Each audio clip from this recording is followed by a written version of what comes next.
उसी के साथ खबरों में आगे बढ़ते हैं। कांग्रेस ने आम आदमी पार्टी पर अब पलटवार कर दिया है। जी हां, अब दिल्ली कांग्रेस के अध्यक्ष देवेंद्र यादव ने कहा कि आम आदमी पार्टी बीजेपी की बी टीम बनकर काम कर रही है और साथ ही गरीबों को केवल आंदोलन के नाम पर बरगलाया जा रहा है। जी दिल्ली एनसीआर हरियाणा से एक्सक्लूसिव बातचीत में देवेंद्र यादव का ये कहना है कि जिस आंदोलन को लेकर यहां पर आवाज उठाई जा रही है, जिसे आंदोलन बताया जा रहा है, वो असल में गरीबों को गुमराह करने की एक साजिश है। देखिए,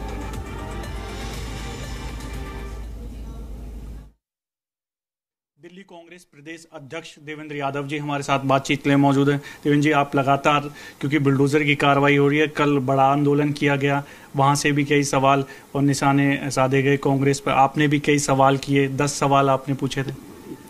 देखिए, हालात ये है कि आम आदमी पार्टी, हम पिछले काफी समय से कहते आए हैं कि ये बीजेपी का जो एजेंडा है उसी को परस्यू कर रही है। और कल जो जिसको आंदोलन का नाम दिया जा रहा है, वो कहीं ना कहीं जो गरीब लोग झुग्गियों में रहने वाले थे उनको बरगलाने का एक काम किया गया। घड़ियाली आंसू, अगर मैं कहूँ तो घड़ियाली आंसू उन्होंने बहाने का काम केजरीवाल जी ने किया।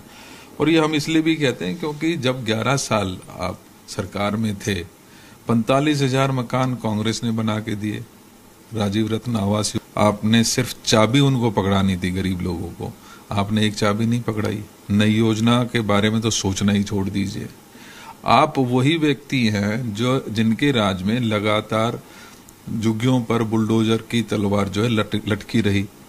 अगर आपको उनका बचाव करना था तो क्या उनके लिए उचित योजना नहीं बनानी थी?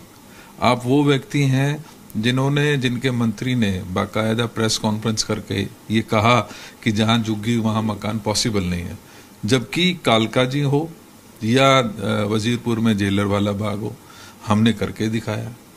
आप उस पॉलिसी को आगे नहीं लेके जाना चाहते। आप गरीब आदमी को राशन से महरूम करना चाहते हैं। वो राशन कार्ड 11 साल एक राशन कार्ड किसी गरीब का नहीं बना। और राशन कार्ड वो डॉक्यूमेंट है जिसको यहाँ का रेजिडेंस प्रूफ के रूप में भी यूज किया जाता है। क्यों नहीं आपने बनाया? तो गरीब को जो एजेंडा भारतीय जनता पार्टी का है कि गरीबी नहीं हटाओ, गरीब को ही हटा दो, आम आदमी पार्टी भी कहीं ना कहीं उसी एजेंडे को उनके साथ परस्यू कर रही है। अरविंद केजरीवाल ने शपथ भी दिलाई तमाम जो आंदोलन में पहुंचे थे उन लोगों को कि भाई कांग्रेस और बीजेपी को वोट ना दे, दोनों भाई बहन ही हैं। इसीलिए मैं कहता हूं ना कि जो व्यक्ति कांग्रेस का वोटर है उसको किस तरीके से बरगलाया जाए।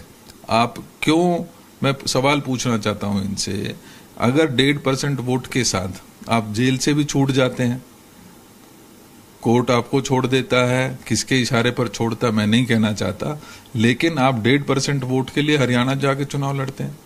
अब आप वही काम बिहार की तैयारी कर रहे हैं कि बिहार में आपका कोई वोट शेयर नहीं है, वहां पर किसी भी प्रकार से कोई आपके पैर नहीं है वहां पर, लेकिन क्योंकि कांग्रेस को कमजोर करना है तो आप वहां पर जाकर चुनाव लड़ेंगे। ये जो बयान है अब इनका असर होने वाला नहीं है, क्योंकि दिल्ली की गरीब जनता, देश की गरीब जनता ये समझ गई है कि आप भारतीय जनता पार्टी की बी टीम है।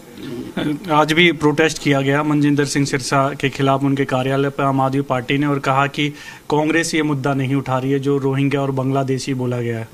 देखिए, बहुत बचकाना बयान है, क्योंकि आप किसी को बिना उसको आइडेंटिफाई के रोहिंग्या कहना शुरू कर दें, किसी को बांग्लादेशी शुरू कर दें। सरकार की जिम्मेदारी है उनको चिन्हित करें, चिन्हित करने के बाद जो आप करना चाहें वो करें। लेकिन आप किसी भी गरीब आदमी को जो किसी भी प्रदेश से यहाँ आकर रहा है, रोजी रोटी की उम्मीद में यहाँ पर आया है, जिसको दिल्ली ने खुले हाथों से रिसीव किया है, क्योंकि दिल्ली को बनाने और सुंदर करने में, इसको यहाँ तक लाने में इन सभी प्रदेश के आए हुए लोगों का बड़ा योगदान है। तो आप बिना पहचान किए अगर इस तरीके का बयान देते हैं तो आप मंत्री रहने के लायक नहीं है।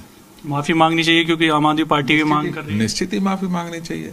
बातचीत वीडियो जर्नलिस्ट राहुल के साथ देवेश कुमार, जी मीडिया, दिल्ली।